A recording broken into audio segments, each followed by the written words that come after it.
Todos los que tengan Biblia vengan conmigo a Salmo 135, versículos 5 y 6. Dice la palabra del Señor. Salmo 135, versículo 5 y 6.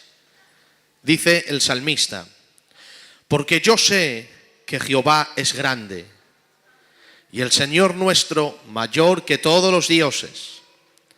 Todo lo que Jehová quiere, lo hace. En los cielos y en la tierra, en los mares y en todos los abismos. Vuelvo a leer el 5, dice el 6. Todo lo que Jehová quiere, lo hace. En los cielos, en la tierra, en los mares y en los abismos. Marcos capítulo 11, versículo 24. Dijo el Señor Jesús: por tanto os digo, que todo lo que pidiereis orando, creed que lo recibiréis, y os vendrá.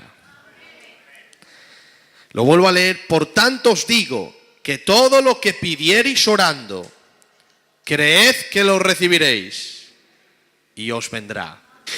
Bueno, pues hemos leído dos textos de la Biblia. Salmo 135, Marcos capítulo 11. Salmo 135 hemos leído un texto impresionante, es escalofriante. Yo sé que el Señor es grande y todo lo que Jehová quiere lo hace. Estaba diciendo, cuando Dios se propone algo, lo hace. Claro, si Dios, como todopoderoso, se propone algo y no lo puede hacer porque hay un límite, entonces ese límite es más poderoso que Él. Pero si yo quiero hacer algo y no lo puedo hacer, ese algo es más poderoso que yo. De manera que no hay nada más poderoso que Dios. Conociendo el salmista que no hay nadie más poderoso que él, dice: yo sé, no yo siento, yo sé, habla de conocimiento. Yo sé que el Señor nuestro es mayor que todos los dioses. Y todo lo que quiere. La palabra querer habla de voluntad. Todo lo que Él quiere, lo hace. Eso es poder. Querer es voluntad. Hacer lo que uno quiere es tener poder. Porque yo puedo querer muchas cosas, pero no tengo el poder para llevar a cabo lo que quiero. Yo quiero tener un Mercedes, pero no lo puedo tener. Porque no tengo recursos económicos. Entonces tengo deseos, tengo voluntad, pero no tengo poder. Pero el salmista dice: todo lo que quiere, voluntad, lo hace. Poder. Y ahora dice 4 dimensiones: cielo, tierra, mares y abismos. Este es nuestro Dios. Es todopoderoso y soberano. No hay nada que le pueda impedir a Dios lo que Él quiere hacer. Proverbios 17 dice: los pensamientos del Señor permanecerán. Moisés dijo: de generación en generación. La Biblia dice que los ídolos tienen boca y no hablan, oídos y no oyen, pero dice el salmista: mas nuestro Dios está en los cielos. Y todo lo que ha querido hacer, ha hecho. Es impresionante, este es nuestro Dios. No hay nada que le pueda impedir a Dios hacer lo que Él quiere hacer. De hecho, cuando el rey Nabucodonosor enalteció su corazón y Dios le transformó en una bestia, luego cuando Dios le devolvió la razón y el corazón de hombre, dijo esta palabra, Daniel 4:32, dijo Nabucodonosor: ahora reconozco que Jehová está en los cielos y que todo lo que quiere hacer lo hace según su voluntad en el ejército del cielo y de la tierra, que no hay nadie que pueda detener su mano ni decirle: ¿qué haces? Este es nuestro Dios, único y exclusivo, todopoderoso y soberano. ¿Qué significa la palabra soberano? Bueno, la palabra soberano para mí, bíblicamente, puede significar muchas cosas, pero entre ellas dos. Número 1, significa que Dios es libre para actuar, pero siempre en consonancia con lo que Dios es. Me explico. Si yo no me hubiera convertido al Señor, me he convertido desde niño, pero si no me hubiera convertido al Señor, como cualquier joven, hubiera pecado mucho. Pero hay un pecado que no hubiera cometido mucho. Hubiera hecho otros peores, pero el que voy a mencionar no mucho. Lo hubiera hecho, es normal, pero no mucho, Momo, porque no va conmigo. Es mentir. No hubiera hecho otras cosas peores. Mentir no. Porque lo veo algo muy, no sé, lo veo muy bajo, ¿vale? Entonces no hubiera mentido, pero claro, si en una ruina, va a haber una ruina, y si yo, por decir la verdad, la ruina se intensifica, yo miento. ¿Por qué? Porque la mentira va a salvar vidas. Pero en este caso me estoy comportando como yo no soy. Porque no soy mentiroso, pero la circunstancia me está obligando a serlo. ¿Por qué la circunstancia me obliga a ser lo que yo no soy? Sencillamente porque no soy soberano. Entonces hay circunstancias que doblegan mi voluntad y mi carácter y me hacen comportarme como yo no soy. Entonces tengo libertad, pero a la vez soy esclavo. Porque no quiero hacer lo que quiero hacer, pero la circunstancia esclaviza mi carácter y me hace comportarme como yo no soy. Dios es tan soberano que no hay ninguna circunstancia que le obligue a comportarse como Él no es. Porque Él controla absolutamente todas y cada una de las circunstancias.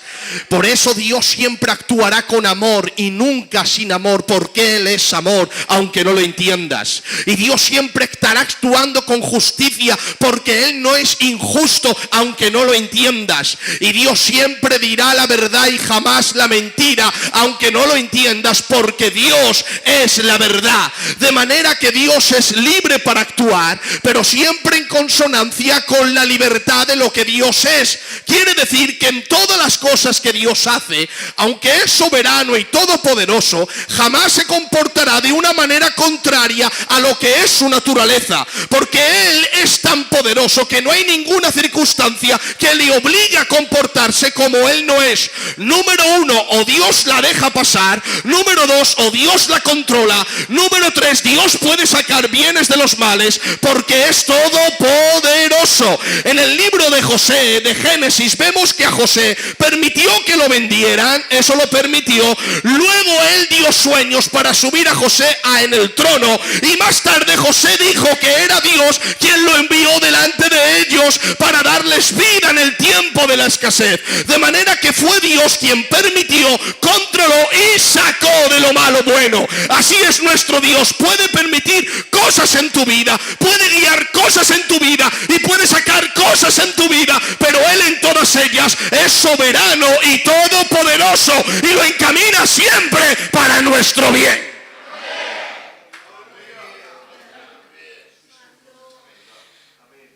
Si yo preguntara a la Biblia, ¿quién es soberano? Dios saldría en Génesis y dijera, yo soy soberano. ¿Por qué? Creé cielos y tierra sin que nadie me dijera nada, me indicara nada por mi propia voluntad.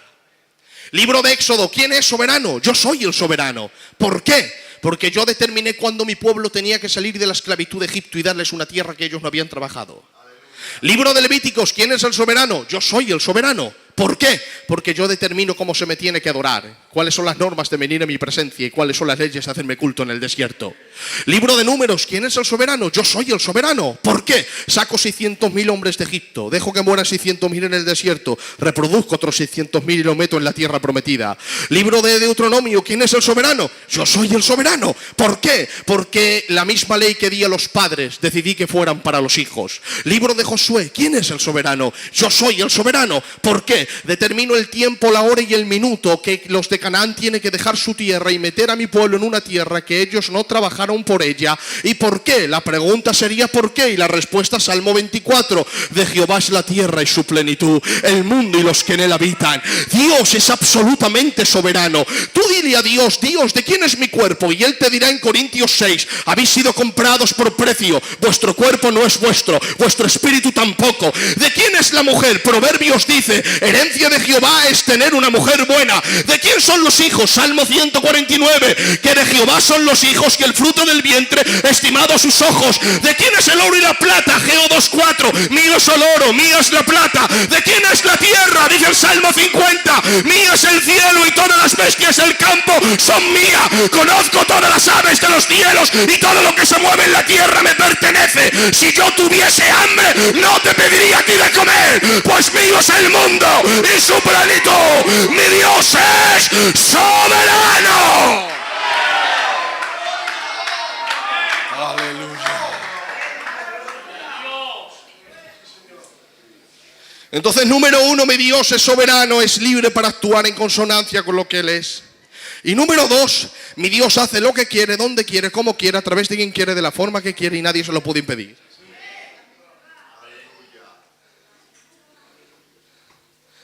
Uno puede decir, Pedro, si Dios es soberano, ¿y la maldad? ¿Qué pasa con ella? ¿La controla Dios? ¿Me dejan que les diga un texto? ¿Cuántos crees que los demonios son malos? Levanta tu mano si lo crees. ¿Sabes qué dice Colosenses?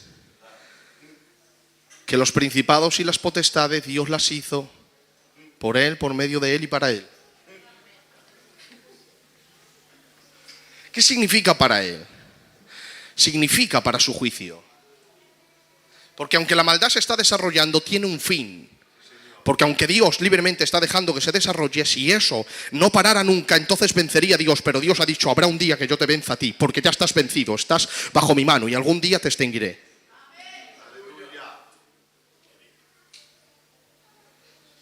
Entonces, número uno, Dios es libre para actuar en consonancia con lo que es. Número dos, Dios hace lo que quiere, como quiere, a través de quien quiere, de la forma que quiere y nadie se lo puede impedir. La soberanía de Dios abarca toda la creación. De manera que cuando uno está en la voluntad de Dios, bien puede estar tranquilo porque Dios está guiando su vida. Hay un texto que dice, en Mateo, dijo Jesús, ¿no se venden 2 pajarillos por un denario? 2 pajarillos por un denario. Pero en Lucas dijo Jesús, ¿no se venden 5 pájaros por 2 denarios? Eso está mal matemáticamente. Porque si en Mateo con un denario te compras 2 pájaros, en Lucas por 2 denarios te tendrías que comprar 4. Si uno vale 2, 2 valen 4. Pero Jesús no dijo eso. Jesús dijo, ¿no se venden 5 por 2? ¿Qué ha pasado? Hay uno de más. Lo que pasaba es que en el tiempo de Jesús, cuando uno se gastaba más de un denario comprando pájaros, el hombre le regalaba un pájaro de propina. Por eso Jesús no dijo 4, sino 5. Ahora bien, un buen vendedor jamás vendería el pájaro de la propina siendo el mejor pájaro. El pájaro de la propina es el que no cantaba y no valía para nada, porque me tengo que guardar el mejor para otro cliente que venga. Este se gasta más de un denario, le doy el pájaro de la propina, se va contento y yo me guardo el mejor para otro cliente que venga. No le voy a dar el mejor de propina, sino el peor. De manera que en la lista de los hombres el pájaro de la propina no contaba. Pero conociendo Jesús que su Padre era soberano sobre toda la creación, dijo, no se venden 5 pájaros por 2 denarios. Estaba diciendo, en vuestra lista quizá el pájaro de la propina no sirve, pero en la lista paternal de la soberanía de mi Padre, aún el pájaro de la propina todavía vale dinero, y ni ese cae al suelo sin el permiso de mi Padre. Jesús estaba diciendo que Dios es tan soberano que está en el funeral de cada uno de sus pájaros. Terminó diciendo, ¿cómo no te va a cuidar a ti, hombre de poca fe? Si los lirios del campo se visten así y las flores se visten así, que hoy están y mañana no, ¿cómo Dios no te va a alimentar a ti? Mas buscad primeramente el reino de Dios y su justicia, y las demás cosas os serán añadidas. Entonces, Dios es absolutamente soberano. ¿Cuántos lo creen? Ahora la pregunta al manolero es, si Dios hace lo que quiere, como quiere, donde quiere, de la forma que quiere, a través de quien quiere, ¿para qué orar? ¿Para qué buscar al Señor en oración, sobre todo en la oración pidigüeña, si al final el Señor va a hacer lo que quiere? Por mucho que le pidas, si Él no lo quiere hacer, no lo hace. O alguien le puede obligar a hacer a Dios lo que Él no quiere hacer. ¿Cómo harías tú?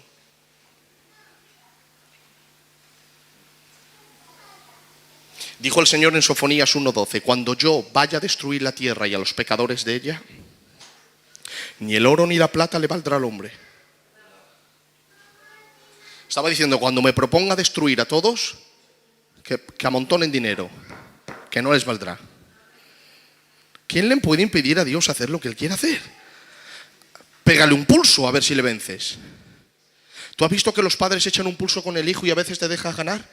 Me ha ganado, hijo, ¿a que sí? Dios no pierde ni en broma. Él no es orgulloso, pero siempre se lleva la gloria. Entonces, si Dios no quiere hacer o Dios quiere hacer, no lo sabes. ¿Para qué orar? ¿Ahora me dejan que entre en la oración? Ahora vamos a ver cómo Dios en su soberanía, en su plan sabio, ha determinado que la oración forme parte de su plan.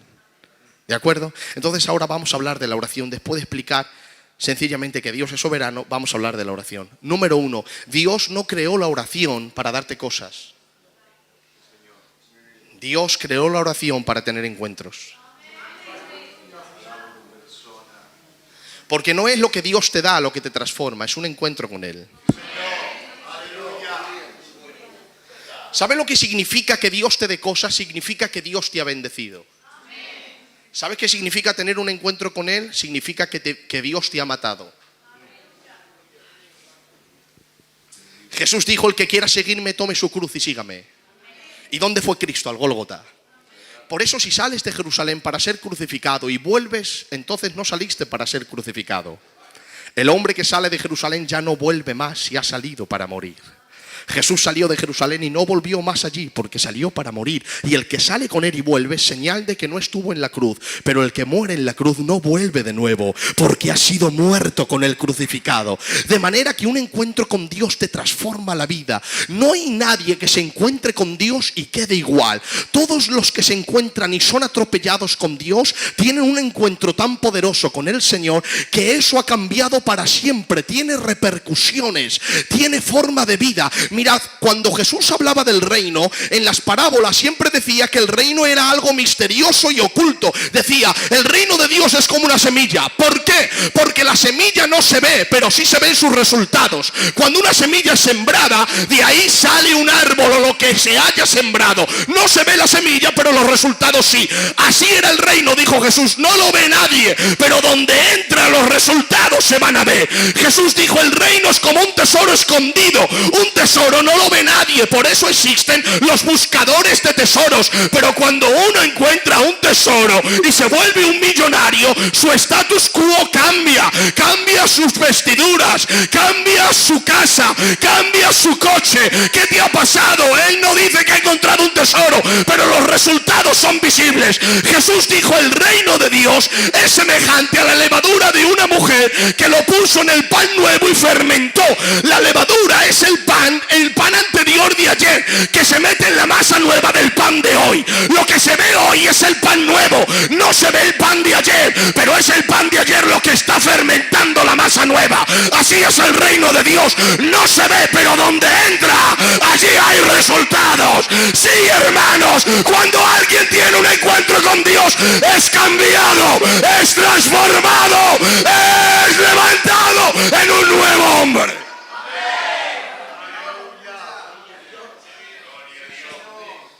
Cuando Jesús explicó que el reino era algo invisible pero que entra y cambia, terminó diciendo, porque no hay nada oculto que no haya de ser manifestado. ¿Ha visto cuando alguien peca que nosotros decimos, tranquilo, que Dios le va a descubrir? No hay nada oculto que no haya de ser manifestado, ¿verdad? En su forma negativa siempre ese texto, no lo estaba usando Jesús así. El cementerio está lleno de secretos que nadie sabe. Jesús estaba hablando del reino, no hay nada oculto que no haya de ser manifestado, porque después de decir esa parábola, dijo eso, no hay nada oculto que no haya de ser manifestado. Estaba diciendo, lo que yo os he hablado es un reino oculto, misterioso, pero que donde entra, sale todo a la luz, porque el reino todo lo revela. Sí, es así.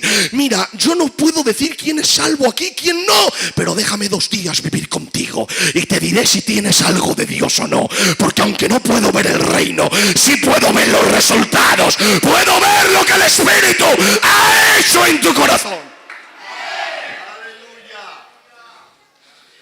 Le dice Jairo al Señor, mi niña está enferma, ve y sánala. Por favor, ayúdame.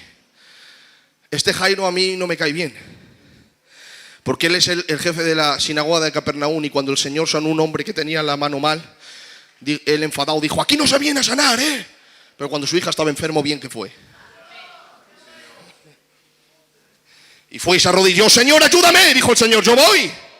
Y mientras que iba de camino, había una mujer que tenía flujo de sangre. Era una enfermedad oculta. No era leprosa que se le caía la piel y todo el mundo la podía ver. Era una enfermedad oculta. Luego ella pensó dentro de sí algo oculto.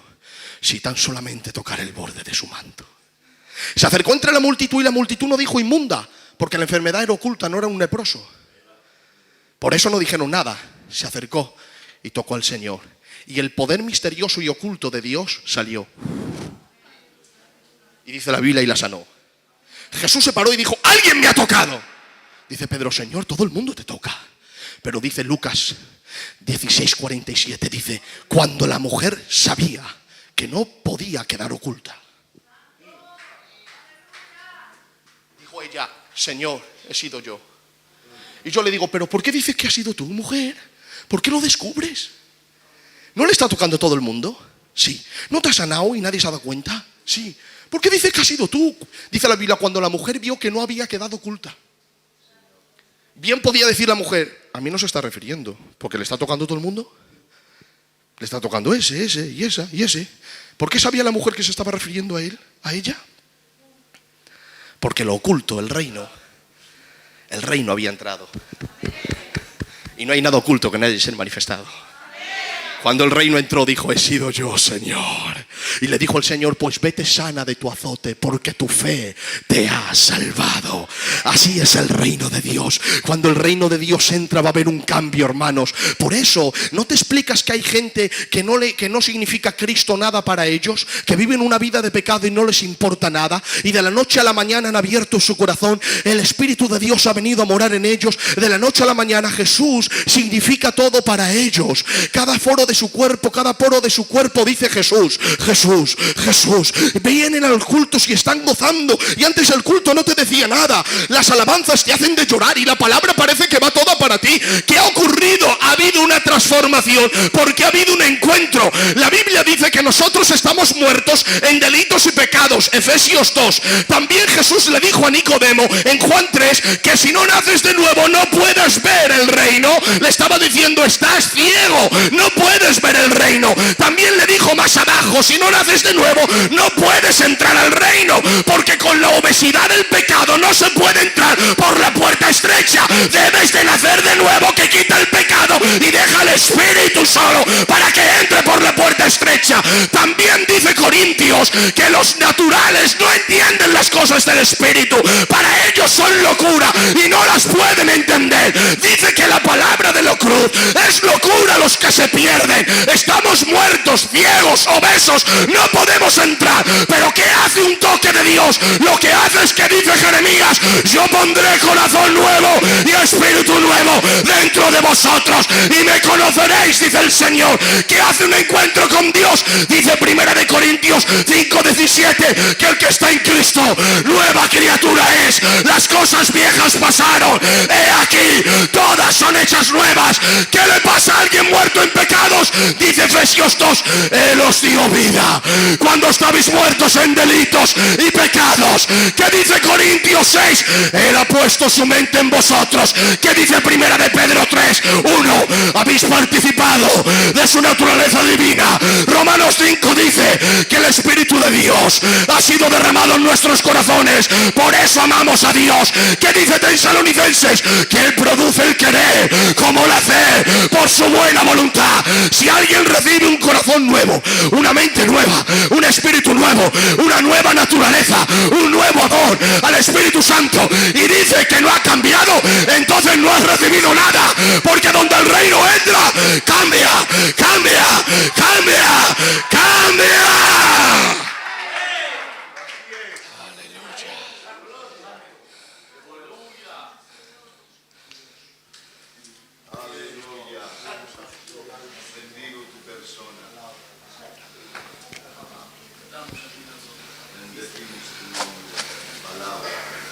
Entonces, número 1, la oración fue creada para tener encuentros. Y un encuentro cambia. Mirad, si yo con el hermano Miguel hubiera llegado tarde al culto, bueno, que hemos llegado un pelín tarde, pero nos hubiéramos demorado más. Ustedes preguntan, ¿qué ha pasado, hermano Pedro? Yo digo, muy fácil.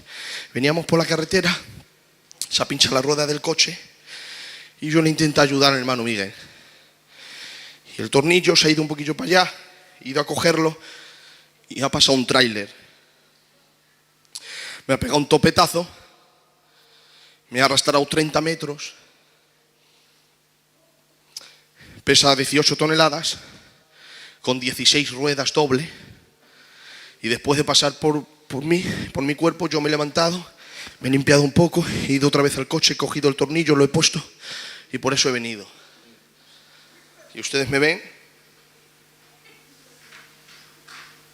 les digo lo que pensarían. Los que no me conocen dirían, este está loco. Y los que me conocen bien dirían, ¿por qué el Pedro está mintiendo? Porque es imposible encontrarte con un tráiler y quedar igual. El que se encuentra con un tráiler cambia. ¿Quién tiene más poder, Dios o un tráiler? ¿Quién tiene más impacto en el alma, Dios o un tráiler? Cuando alguien te diga, hermano, hermana, he tenido un encuentro con Dios, y veas que tiene la misma actitud, los mismos deseos, el mismo carácter, la misma persona.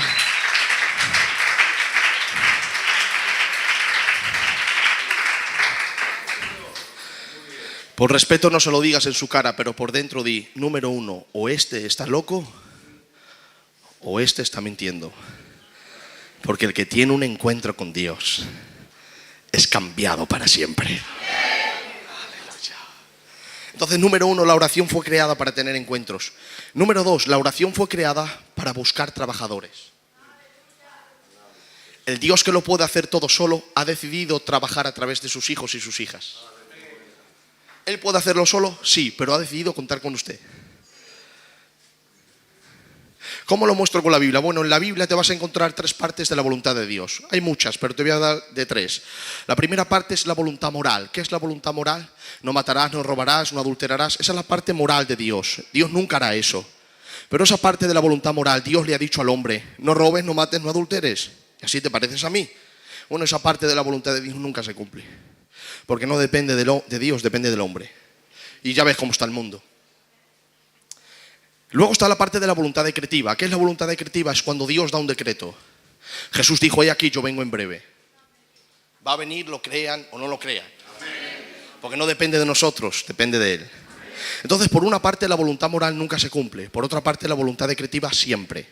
La voluntad moral no se cumple porque depende del hombre. La voluntad decretiva sí porque depende de Dios. Pero luego está la parte de la voluntad asociativa. ¿Qué es la voluntad asociativa? La voluntad asociativa es aquellas cosas que Dios hubiera podido hacer solo a través de un decreto, pero Él mismo determinó contar con siervos y siervas que llevaran a cabo a través de la oración sus obras aquí en la tierra. Por eso Dios cuenta con la oración de sus hijos. Ahora bien, ¿dónde está eso en la Biblia? Eso está en toda la Biblia. La voluntad asociativa no te lo vas a encontrar en libros de teología. Esto me lo dijo el Señor orando, pero está en toda la Biblia. Lo único que Dios ha hecho solo son 3 o 4 cosas. La creación la hizo solo. La venida de Cristo, solo. La vida inmaculada de Cristo, solo. La muerte de cruz, solo. La resurrección de Cristo, solo. La ascensión de Cristo, solo. Y la venida de Cristo, solo. Lo demás, Dios todo lo ha hecho a través de los hombres. ¿Hubiera Dios podido sacar solo a Egipto? Sí, pero a pesar de ello usó a Moisés.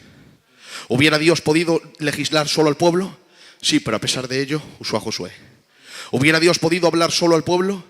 Sí, pero a pesar de ello usó a los profetas. ¿Hubiera Dios podido echar fuera demonios solo? Sí, pero a pesar de ello usó a los apóstoles. ¿Hubiera Dios podido escribir su Biblia solo? Sí, pero usó profetas y apóstoles.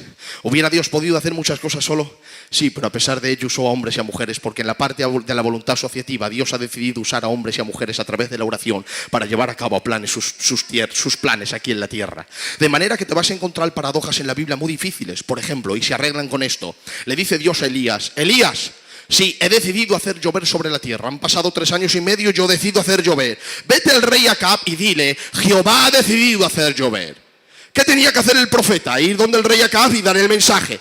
Pero no va a darle el mensaje. La Biblia dice que se sube al monte Carmelo y se pone como una mujer hebrea a punto de dar a luz. Pone su cabeza entre las rodillas y empieza a orar. Jehová, manda la lluvia. Jehová manda la lluvia. Y le dice al criado, criado, sube a ver qué ves en el mar. Y cuando sube el criado, ve un sol resplandeciente y no ve nubes. Dice, yo no veo nada. Le dice, profeta, yo no veo nada. Pero el profeta sigue orando, Señor, envía la lluvia. Señor, envía la lluvia. Profeta, mira a ver. Y el profeta, el criado sube y cuando baja dice, profeta, yo no veo nada. Pero el criado decía, es que yo estoy oyendo la lluvia. La estoy oyendo. Yo sé que algo se acerca. Estoy oyendo la lluvia. Sube a ver qué ves. Sube el criado y sube durante 7 veces. A la 7ª vez le dice, profeta, ahora estoy viendo algo. Dice el profeta, ¿qué ves? Dice, estoy viendo una pequeña nube, pero es tan pequeña que es como la palma de la mano de un hombre. Se levanta el profeta de orar y le dice al criado, esa es la respuesta de Dios. Ve donde el rey Acab y dile así, así ha dicho Jehová, yo he decidido hacer llover sobre la tierra. Si analizamos este capítulo, hay 2 opciones de interpretación. Número 1, Dios le dijo al profeta que iba a llover y el profeta necesitó ver una señal para creerle a Dios. ¿Eso es posible en la vida de un Elías? Jamás. Elías no dudaba de Dios porque no necesitó ver nubes para decir que no lloviera, de manera que no necesitaba ver nubes para decir que iba a llover. El profeta lo que entendía era la parte de la voluntad asociativa, es decir, Dios va a hacer lo que quiere hacer, pero de la misma manera que Él lo quiere hacer y usó mi boca 3 años atrás para tapar los cielos, ahora que Él ha decidido hacerlo de nuevo, va a usar mi misma oración para abrirlos. Por eso dice Santiago 5 que Elías era un hombre bajo tentación, pero una vez oró y Dios abrió los cielos, y otra vez oró y Dios cerró la lluvia. ¿Te das cuenta la soberanía de Dios y la oración del hombre? Oró y Dios, oró y Dios, oró y Dios. Dios lo puede hacer solo, pero ha decidido hacerlo a través de la oración. Y eso entendía el profeta. El profeta sabía que Dios podía hacerlo solo, pero le dio a Elías el privilegio y la responsabilidad de ser en la cuna donde mecían los propósitos de Dios a fin de darnos salud en la tierra. Y esto en la iglesia, aquí en la tierra. Dios quiere hacer cosas, pero Jesús oró diciendo, decirle al Padre que se haga su voluntad, así en el cielo como en la tierra. Por eso te vas a encontrar estas paradojas como por ejemplo Jeremías 5 dice el Señor. Jeremías, sí, yo quiero bendecir a mi pueblo. Y dice, pues bendícelo si eres todopoderoso. Y dice el Señor, pero no hay nadie que ore. Dice el Señor en Isaías, dice el Señor, ¿quién me diese a mí? Dios no tiene peticiones, solamente tuvo una. ¿Quién me diese a mí que mi pueblo guardase mis leyes para que les fuera bien? Dice el apóstol Pablo, Tesalónicas, sí, Pablo, orad por mí para que Dios me dé palabra para predicar con poder. Dice, ayudarme delante de Dios. Si yo estoy ahí le digo, yo no oro. ¿Por qué? Hechos 9, te tiró el Señor del caballo. Hechos 13, te llamó apóstol. Hechos 14, te envió en tu primer viaje misionero. Corintios 15, has hablado de la resurrección que has visto al Señor. Corintios 9, tú has dicho que eres apóstol. La iglesia de Corintios es la obra maestra de tu apostolado. Tú mismo has dicho que has trabajado más que todos los apóstoles y que hablas en lenguas más que todos los corintios. Pedro fue Agabo, Pedro fue apóstol, Agabo profeta, Felipe evangelista, Timoteo pastor y Apolos maestro. Pablo fue quíntuple, fue apóstol levantándote en Tesalónica y Berea, fue profeta en 1 de Timoteo capítulo 4, fue evangelista y misionero 1 año y 6 meses en los Corintios, fue profeta en 1 de Timoteo capítulo 4 y fue maestro enseñando la doctrina de la gracia de Dios a la iglesia. Si Jesús en Juan 14 habló del arrebatamiento de la iglesia, San Pablo apóstol habló de las resurrecciones y en su orden en 1 de Corintios 15. Si Jesús fue a los cielos y dio dones a los hombres, al apóstol Pablo en Romanos capítulo 12, Efesios capítulo 4 y 1 de Corintios capítulo 12 le fue revelado qué clase de dones había derramado Cristo sobre la iglesia. De manera que ahora él dice, ayudarme delante de Dios, orar para que me dé la palabra. Digo, yo no oro porque tú eres un apóstol con mucha gallardía y Dios está contigo. ¿Para qué voy a orar si Dios ya lo hace? Y dice el apóstol, es que tú no entiendes la voluntad asociativa, Pedro. El Dios que me llamó y me capacitó cuenta con las oraciones de su iglesia para que Él me dé poder a fin de predicar la palabra con poder. ¿Puedo hacerlo solo? Sí, pero he decidido contar con usted, y con usted, y con usted, y con usted, y con usted, y con usted, y con usted. De manera que, si quieres ser usado por Dios, ora.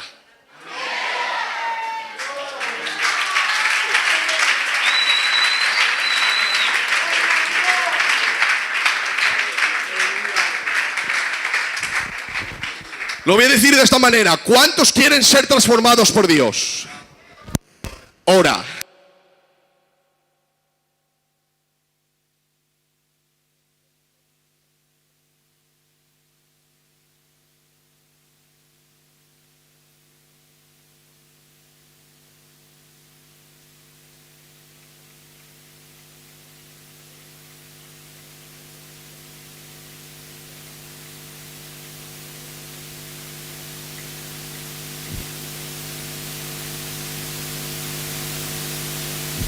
¿Me estoy explicando?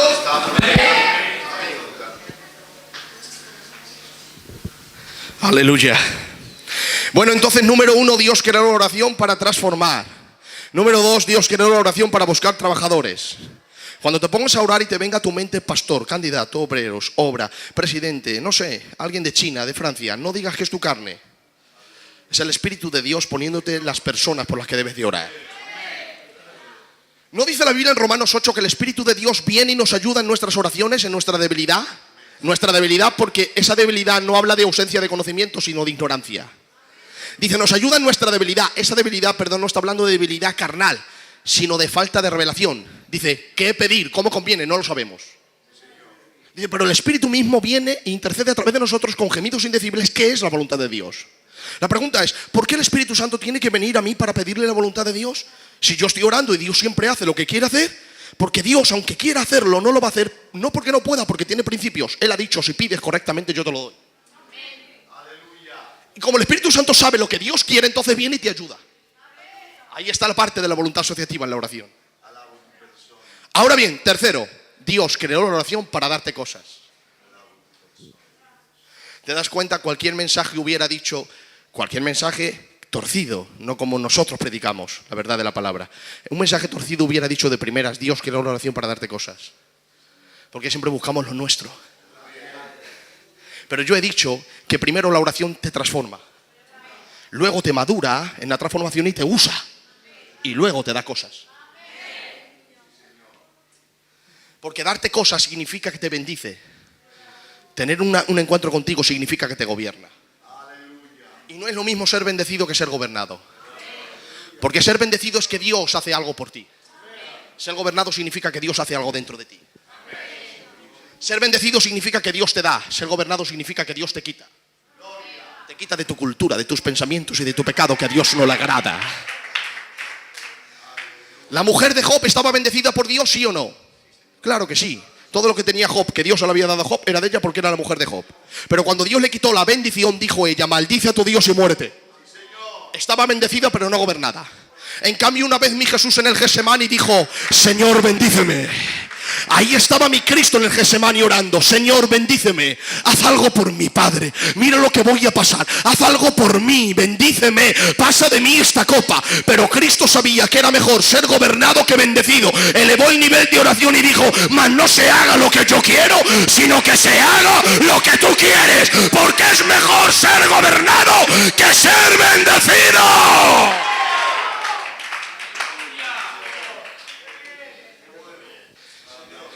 Ahora la tercera es que Dios da cosas a través de la oración. Por eso dice en Juan 17 el Señor a los apóstoles, chavales, ¿tenéis algo de Dios? Dice Pedro, no tenemos nada. Y dice el Señor, ¿sabéis por qué? Y dice Tomás, pues no lo sabemos. Dice el Señor, porque hasta ahora nada habéis pedido en mi nombre. Pedid y recibiréis, para que vuestro gozo esté cumplido. Entonces levanta tu mano conmigo y repite. La oración, Dios la creó para tener encuentros. La oración, Dios la creó para buscar trabajadores. La oración, Dios la creó para bendecirme. Amén. ¿Me dejan ustedes que les diga por qué Dios no contesta oraciones? ¿Me permiten? Bueno, número 1, Dios no contesta oraciones cuando hay pecado.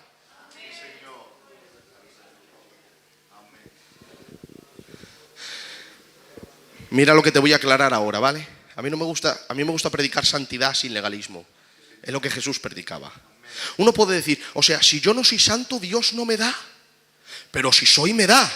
Entonces todo depende de mi santidad. Y dice Dios, no. Lo que pasa es que yo soberanamente he decidido que la gracia esté condicionada al arrepentimiento. El arrepentimiento no es una obra que tú te ganas, sino algo que tú reconoces. Y no hay nada peor que reconocer que has mentido, que has robado, que has estafado. Eso te rebaja, no te eleva. De manera que la gracia de Dios me exalta sin envanecerme y me humilla sin degradarme. Cuando yo vengo y me arrepiento, el arrepentimiento verdadero lleva un cambio. No me contesta Dios por mi santidad, sino por mi arrepentimiento, pero el arrepentimiento verdadero produce santidad. De manera que yo no estoy pagando nada, sino que a través del arrepentimiento lo estoy heredando todo. ¿Por qué Dios no contesta una vida que lleva pecado? No estoy hablando del pecador que viene a pedirle a Dios, que a veces los escucha el Señor. Estoy hablando de gente que está, pero no es. Dios no contesta una vida de pecado porque las respuestas de Dios significan favores. ¿Cuántos de aquí han recibido alguna oración contestada de Dios? Es más, a veces Dios te ha contestado después de 3 años y no te diste cuenta, pero ahora es lo que pasa, es que ya olvidaste lo que pediste. Porque no hay oraciones perdidas sino acumuladas y respondidas en el tiempo de Dios. Ahora bien, las oraciones contestadas al segundo, a mí me ha pasado, pedir al Señor aquí una cosa y dármela aquí. Que yo he dicho, esto ha sido el Señor. Mira, por ejemplo, una vez le dije al Señor, estaba así de rodillas, tenía 14 años. Digo, Padre, mañana me tienes que hablar, porque yo estaba obsesionado con que Dios me usara. Le volvía loco. El día que vaya al cielo yo creo que me dará un capón. Me tenía que hablar todos los días. Y todo el mundo venía y me hablaba. Pero una de las veces le dije, mañana tiene que ser así. Me tienes que hablar porque yo quiero que me uses. Era una obsesión que tenía, lloraba noches enteras, noches y noches y noches enteras. Mi padre me regañaba porque me tiraba de noche hasta que se hacía de día orando, úsame. Lo volvía, impresionante. Y una de las noches digo, Señor, háblame que me vas a usar. Me levanto por la mañana y voy al mercado con mi abuela y con mi abuelo y estoy sentado así en un taburete, así sentado. Y cuando están vendiendo mi abuelo y mi abuela, de pronto hace así, pasa una señora de color negro, pasa, se queda así, me mira y yo, ¿qué hace esta señora? Y me mira y de pronto hace, se pone a hablar en lenguas y me dice, así te dice el Señor, yo te usaré y predicarás delante de multitud. Bueno, me dijo todo lo que está pasando ahora. Eran respuestas literalmente de orar por la noche y recibirlo por la mañana. Otra vez digo, me tienes que usar. Y sueño que Carlos Anacondia me profetiza que Dios me va a usar. Cuando yo me levanto del sueño, voy andando por la calle a los 2 días, miro en el suelo y pone un papel amarillo con letras verde, Carlos Anacondia, un número de teléfono muy grande. Cogí, llamé por teléfono, se puso él y me profetizó que el Señor me iba a usar. Cosas así te puedo explicar muchas de las que Dios hizo. Entonces era orar y contestaciones. Y cuando tú recibes una contestación de verdad, sientes que el Señor te ama de una manera, sientes un gozo, sientes que Dios está contigo, que dices, qué alegría, ¿qué es esto, Señor? Bueno, si Dios te contestara las oraciones mientras tú estás en pecado, el gozo de la contestación produciría insensibilidad. De manera que llevas una vida de pecado, pero Dios te está haciendo favores. Él fomentaría tu vida de pecado. Lo que Dios hace es callarse y guardar silencio a fin de que tú tengas una ausencia genuina de Dios y la ausencia de Dios te lleve corriendo a Él.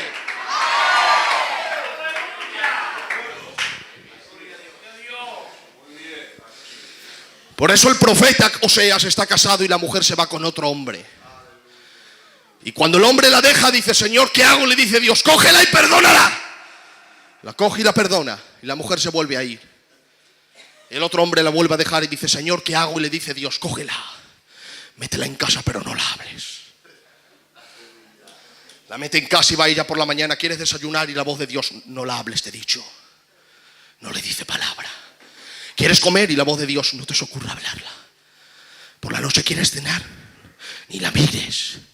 Señor, ¿qué estás haciendo? ¿La estás castigando? No. estoy haciendo que valore el hombre que la di.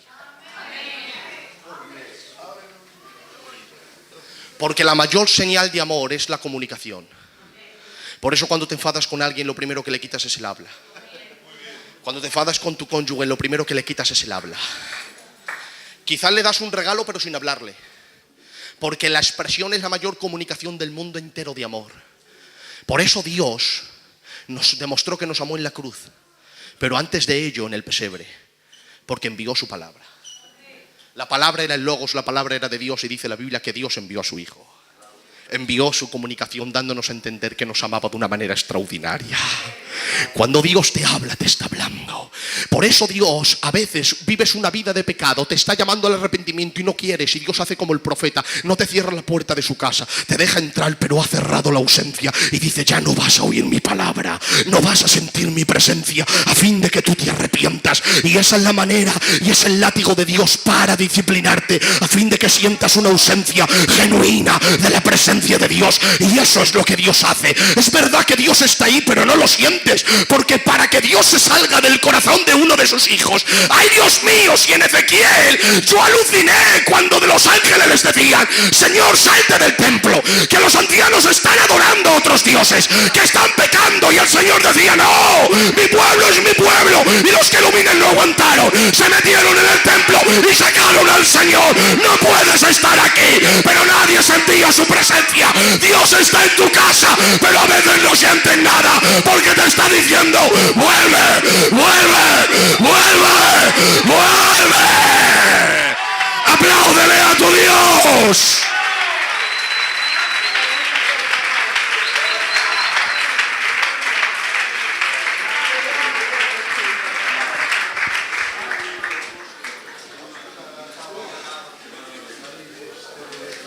Aleluya.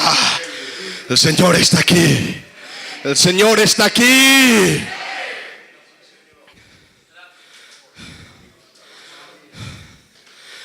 Entonces, número 1, Dios no contesta en pecado. Número 2, Dios no contesta sin fe.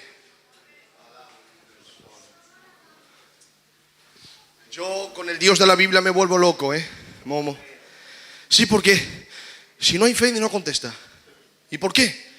Bueno, mira, el Dios de la Biblia es la persona más centrada en sí mismo de todo el universo. Hasta Proverbios dice que Dios ha hecho el malo para sí mismo. Y potestades y principados para sí mismo. Y todo lo creó por medio de Él, por Él y para Él. ¿Por qué por sí mismo? Porque Él sabe que con Él las cosas funcionan. ¿Y por qué Dios ha escogido la fe? Porque la fe es lo que más le da la gloria. Mira, Dios no hace nada que no le dé gloria. Y la fe es lo que más le honra. Porque la fe significa, yo no puedo, Señor, pero tú sí. Yo no llego, pero tú sí. Yo soy necio, pero tú eres sabio, Señor. La fe le da gloria. Por eso Dios ha decidido que la salvación sea a través de la fe. Por eso dice la Biblia que es don de Dios para que nadie se glorie. Porque la fe es reconocer tu propia incapacidad para confiar en el que capacita. Dios ha escogido la fe. Ahora bien, os voy a hacer una pregunta a la iglesia de Plaza España. ¿Hay algo imposible para Dios? Lo voy a decir de otra manera. ¿Existe para Dios la palabra no puedo? No, porque el Salmo ha dicho que todo lo puede, le hemos leído. Entonces, la palabra no puedo significa quiero pero no puedo, impotencia. ¿Te ha pasado eso alguna vez? A mí una vez yo salí del coche y me robaron el género. Y yo no sabía quién era y tenía una impotencia impresionante. Porque no tenía género, no podía vender, no tenía dinero. Y yo quería saber quién era, para orar por él. Pero yo no soy Dios y no sabía quién era. Yo he sentido esa impotencia. ¿Te puedes imaginar a Dios decir, quiero pero no puedo? Así nervioso el Señor. ¿No te das cuenta que cuando todo el pueblo estaba muerto de hambre, la Biblia dice que vino el ángel de Jehová y se sentó debajo de la encina que está en Ofra, la cual es de Joás, esa briecita? Todo el pueblo de pie temblando y el Señor sentado. El Señor está en su trono. Él no se preocupa, Él sabe lo que va a hacer. Dios no intenta las cosas, Él las hace. Ahora, claro, si Dios no existe la palabra quiero y no puedo, ¿cómo dice Marcos 6:5 de Jesús? Que estaba lleno de toda la plenitud del Espíritu. Dice, Jesús no pudo hacer allí ningún milagro, salvo que sanó a unos pocos. Salvo significaría por los pelos. Sanó a unos pocos, poniendo sobre ellos sus manos a causa de la incredulidad del pueblo. Ahora, una cosa es que dijera, Jesús no quiso. Bueno, querer habla de voluntad, pues si no quiere Dios, ¿quién le va a obligar? Pero no dice no quiso, sino no pudo, lo cual implica que quería y no podía, impotencia. Ahora bien, ¿me dejan que le explique ese texto? Yo le digo al pastor, pastor, Perico, sí, tengo sed. Me dice él, ¿ves a comprar agua? Digo, no tengo dinero. Dice, yo tampoco. Yo le digo, pues mira, me sacas un par de años, tú sabes más que yo. Ves al chino y róbala.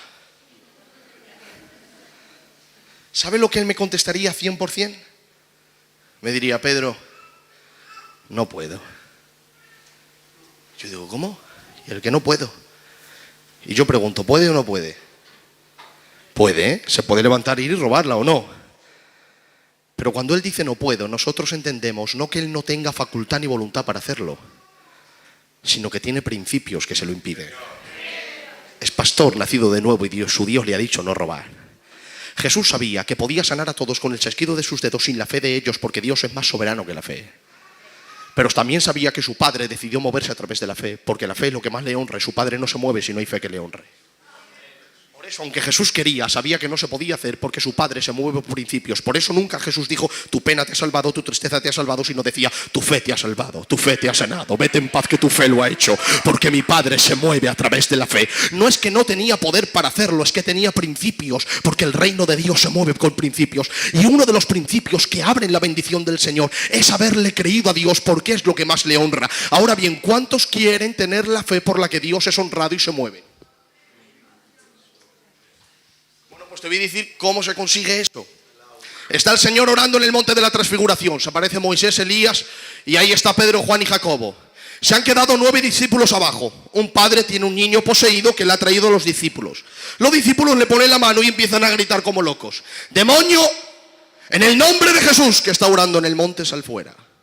El niño que está poseído, el demonio les dice a través del niño, no salimos. Jesús, demonios, sal fuera. Dice, no salimos. Demonios, que no salía, no había que lo echara. Los discípulos, estamos hablando de los apóstoles, no podían echarlo. Ahora Jesús termina la oración y la revelación y baja para abajo. Cuando baja, el padre del muchacho es como que vio, cuando vio a Jesús es como que vio a Dios. Le ve, se tira a sus pies y le dice, Señor, mi niño está poseído y lo he traído a tus discípulos y no han podido echar al demonio. Ahora Jesús le echó el brazo por encima y le dijo estas palabras. ¿Sabes por qué mis discípulos no han podido echar al demonio? ¿Por qué? Pregunta el hombre. Jesús le responde, porque es la voluntad de mi Padre celestial que tu niño esté poseído. ¿Le dice eso Jesús? Jesús se le queda mirando a los apóstoles, levanta la ceja y enfadado les dice, generación incrédula y perversa. ¿Hasta cuándo he de estar con vosotros? ¿Hasta cuándo os he de soportar? Traed para acá al muchacho. Le traen al muchacho y Jesús le dice al demonio, yo te ordeno, suéltalo. La Biblia dice que antes de ponerse el niño temblaba. No era el niño, era el demonio, porque ya sabía que se había encontrado con un hombre que honraba a Dios a través de su fe y sabía que Dios lo iba a sacar de ahí a patadas. Sabía que había llegado su fin. Empezó a temblar y cuando Jesús le dijo suéltalo, cayó al suelo echando espumarajos por la boca y el demonio se fue. Jesús le cogió de la mano y le dijo al Padre, tómalo y veros glorificando a Dios por la sanidad del muchacho. Cuando todo es terminado, llegan a la casa y le dice Pedro, Señor, te voy a hacer una pregunta. Dime, ¿por qué nosotros no hemos podido y tú sí? Y Jesús no le dijo, porque yo soy Dios. No, esa teología no usaba Jesús porque él estaba siendo usado por el Espíritu Santo. Jesús dijo esto, os voy a decir por qué no habéis podido ustedes y yo sí. ¿Por qué? Y dice el Señor, por vuestra poca fe. Porque de cierto os digo, y ahora les da un pequeño estudio de la fe, que es lo más grande que se ha dicho de la fe. Dice, de cierto os digo, si tuvieses fe como un grano de mostaza, le dirías a este monte, échate de aquí para allá y os obedecería, y nada os sería imposible. Pero este género no sale sino con la oración y el ayuno. Si yo estuviera ahí, le hubiera dicho, para Señor, primero me has dicho que el demonio no ha salido por mi poca fe. Esas han sido tus palabras. Luego me has dicho que si tuviese fe, movería una montaña. Me has dicho que nada me sería imposible y luego me has dicho que el demonio no sale sino por mi oración. Jesús dice, yo no te he dicho eso. Yo te he dicho que el demonio no ha salido por tu poca fe. Esa es la raíz y la causa. Si tuviese fe como un grano de mostaza, le dirías a este monte, ¿qué monte? Este demonio que te acaba de enfrentar hace un rato que no lo podías mover. Le dirías, échate de aquí para allá y os obedecería. Y nada os sería imposible. Nada implica este demonio. Pero ahora Jesús dice, pero este género tiene el demonio. No, esta clase de fe de la que yo te estoy hablando no brota del corazón, dice el original, sino a través de la oración y del ayuno.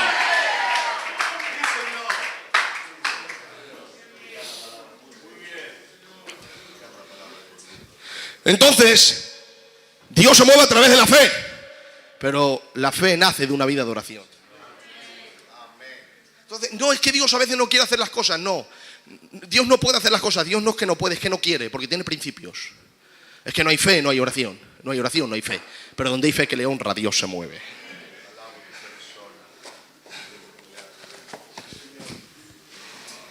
Bueno, y con esto ya termino. Número 1, Dios se mueve. Dios no contesta oraciones si hay pecado. Número 2, no contesta oraciones si no hay fe. Y número 3, no contesta oraciones si no hay persistencia. ¿Puede haber alguien en el piano que... Alguien que ya terminamos. Ahora bien, a mí me gusta ser perico muy lógico con el Señor. Me gusta ser muy lógico. Y la pregunta, hermano Lorero, es, como a mí me gusta ser muy lógico, yo pregunto, vamos a ver, ¿mi Padre Celestial no es todopoderoso? Sí. ¿Me quiere bendecir Él? Sí. Bueno, yo se lo tengo que pedir, eso está bien. Pero ¿por qué tengo que persistir? Momo, el Papa tiene 1 millón de euros. Tú necesitas 20 euros. Bueno, tiene más porque tiene a Cristo. Pero imagínate que tuviera 1 millón de euros, que yo también le pediría si tuviera eso. Tú necesitas 20 euros, nada más. Y ahora vas y le dices, Padre, ¿tienes 1 millón de euros? Sí. ¿Me das 20 euros? Y te dice él, arrodíllate y pide. Y vuelve a pedir. Y vuelve a pedir. Y pídeme. Y cuando yo quiera, te lo doy. Mira que le amas, ¿verdad? No le pedirías los 20 euros. Tu orgullo no te dejaría. Dios tiene 1 millón de euros. Por mucho que le pidamos, no llegamos ni a 20 céntimos. En cambio, Dios nos dice, pide. Y vuelve a pedir. No, pero Pedro, muéstrame eso en la Biblia. Jesús habló del Padre Nuestro y cuando terminó de orar, enseñando de orar a sus discípulos, les dijo, la oración es semejante a un hombre que va a la casa de otro. Y cuando entra, le dice, hombre, amigo, ¿estás aquí? Sí. ¿Has cenado? Dice, no, espérate, va a la cocina y no tiene nada. Espérate que voy al vecino. Y llama, ¿vecino? Sí. Mi amigo ha venido de lejanas tierras y tiene hambre y yo no tengo pan. Por favor, dame pan que le quiero dar de comer. El vecino le dice, mira, amigo, son más de las 12 de la noche y los niños están durmiendo. No molestes, ven mañana y te lo doy. Jesús dice, pero este vuelve a llamar. Mira, amigo, sí, yo sé que son las 12 de la noche y los niños están durmiendo, pero es que ha venido mi amigo a casa y yo no tengo para ponerle pan. Por favor, levántate y dame pan. Este de dentro le dice, mira, no puedo darte pan porque ya te he dicho que los niños están durmiendo. Ven mañana y te doy mi palabra de honor que te lo doy. Jesús dice, pero este vuelve a llamar. Mira, amigo, yo sé que son más de las 12 de la noche y los niños están durmiendo, pero yo te aseguro que si no te levantas a darme el pan, yo voy a estar aquí llamando hasta la mañana, porque mi amigo ha venido y necesita pan y yo no tengo para darle pan y tú sí. Ahora, cuando Jesús contó esa parábola, una parábola significa poner una cosa al lado de la otra para ver su semejanza, su contraste. Esta palabra iba dirigida a Dios, porque Jesús terminó diciendo, de cierto os digo, que este se levantará y le dará el pan, no por ser su amigo, sino por su importunidad le dará todo lo que necesite. La palabra importunidad en griego significa por su sinvergoncería. Eran más de las 12 de la noche. Este le estaba diciendo que no, le estaba poniendo de pantalla a los niños, pero este decía, mi amigo tiene hambre y tú tienes pan, dame pan, dame pan. Es cuando Jesús llevó esa parábola a Dios y dijo, por tanto os digo yo, seguid pidiendo hasta que os dé, seguid llamando hasta que os abra, seguid buscando hasta